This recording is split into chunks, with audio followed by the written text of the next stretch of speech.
tempo'y hali-hali hoy, sinong matalo siyang unggoy. Perception.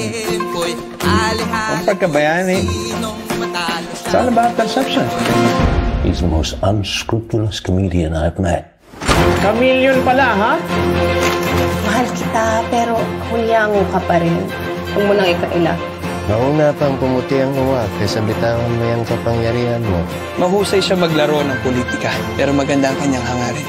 Ako lamang ang may kayang ipaglaban ang independensya. I will lead this nation into prosperity. By hook or by crook. Casey doesn't seem to realize that he's the one committing offenses against an orderly conduct of affairs by trying to take control of the government. He is making an ass of himself. Bakit ako? Kasalanan nito lahat ni Sergio! This is unacceptable! Oh, God. Pakayo! Mr. Senate President. Ano na naman yung niluluto mo? Wala ako niluluto.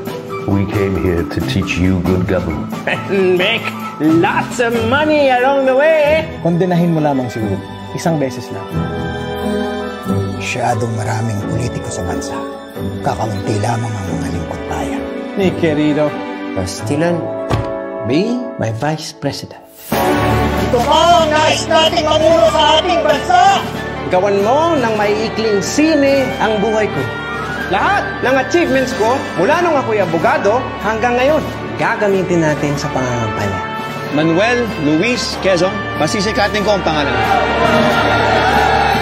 Itong si Quezon, kaiingat kayo mga binibini. Mag-iingat ka sa mga taong nagsasabing ipagtatanggol ka. Walang problema sa kompromiso. Ang tanong, sino ang makikinabang? Banal-banal ang burat ka! Hali-hali hoy, sinong matalo siyang unggoy. Bakit ka sa ninong mo? Ikaw ang wawa sa akin niya ngayon. Itinatanggal niya kayo. Ang lahat ng ito ay politika lamang. Itinatanggal niya kayo lahat. Walang personalan.